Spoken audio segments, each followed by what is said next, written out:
I hope you're good. Today I'm going to answer the most common question that I get when people hear that I live on a boat. Is it cold?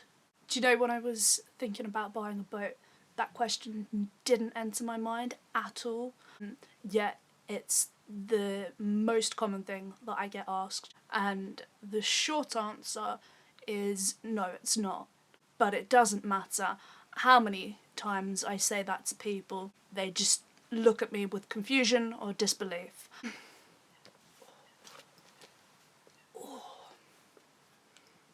I'm assuming that lots of you guys live in a house or a flat, or you have done. So my question to you is, isn't that cold in the winter? And the simple answer is going to be no. However, I've lived in plenty of places that haven't had any heating in the middle of winter. We've had 6 inches of snow outside and I've had to sleep in my coat. So yes, a house is cold if you don't do anything to prevent that, and that's much the same with a boat. The people that I bought the boat from weren't living here full time, so there were a few things that I needed to do to prepare for the winter. And the way that you prepare is going to depend a lot on whether you have a mooring or whether you decide to continue cruising throughout the winter. A lot of people don't stay on their boats through the colder months, and there are certain things that you need to do if you're going to leave the boat unattended. But really there's no reason, without proper planning, that you shouldn't be able to live on a boat all year round. But of course that's personal choice. Ooh, it's like really loud now. I've taken those off. So the most important thing to do is preparation. Pipes can freeze, obviously, so it's important to make sure that you're keeping the boat warm. Also, it might be a good idea to bring any hose pipes inside. A bit of advice that I've been told is to make sure that you keep your water topped up. Of course, when water freezes it will expand, so you don't want to fill the water tank up all the way because then it could crack. But likewise, if your tank is almost empty, then there's more chance that that water will freeze. So you just want a happy medium, really. Another thing that you need to keep topped up is diesel, and make sure that you've got plenty of antifreeze. And of course a really good idea to do before winter with any engine is to have a service.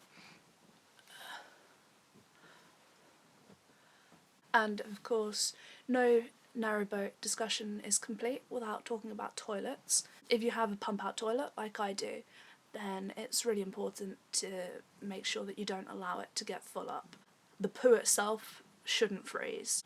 However, the pipes for the pump out could get frozen. Also, if you're continuously cruising and the canal freezes over and you're unable to move your boat, then you won't be able to get to a pump out station. So it would be a good idea to have an alternative on board. That's everything outside. Moving inside now. Before you think about heating the boat, you need to think about preventative measures, ways that you can stop the cold coming in and stop your heat going out. When boats are built, they're built with insulation, but depending on the build quality, the age of the boat, things like that, some of them are good and some of them are not so good. Some boats are double glazed, but it's still not that common.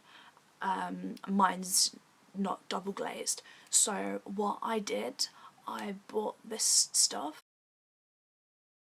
which is basically an insulated film that you stick onto your windows, and it seems to be working really well. Another thing that I invested in was these lovely curtains. They've really stopped the draft coming in through the windows. Also in the bedroom I've got a nice electric blanket. I've put nice winter bedding on, and if it gets too cold then I've always got my hot water bottle. So finally I come on to the subject of heating, and this is going to cause much controversy because I do not have a stove. If there's one thing that narrowboaters like to talk about, it's toilets, and second to toilets is stoves. Like I said before, my boat wasn't being lived on full time, so there was no need for solid fuel stove. Every single boat person that I've met is shocked when I tell them that I haven't got a stove.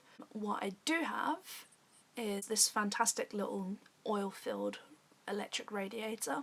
It's got 2 heat settings on it, hot or extra hot, and it's also got a timer, which is really good. I actually came home the other morning from work and I'd forgot to put the timer on, and the temperature had dropped to like -5, and there was actually ice inside my hatch and on my bedroom windows.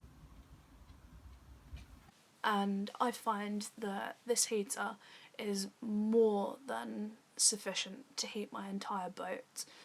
I've been on other boats that have got wood burners, and I can honestly say that they are no warmer than my boat at all. And also because I live on a mooring and I'm connected to shore power, then my electricity bills are very low. Obviously, if I decided in the future that I wanted to cruise during the winter, then I might have to think about having a stove installed. But for now, the radiator is doing a fantastic job. So fantastic, in fact, that I've had to take all my clothes off. Finally, on the subject of clothes, before you run to turn the heating on or complain that you're feeling cold, look for volunteers to share body heat with, get some decent long johns, and do what I do every night, which is turn into a reindeer.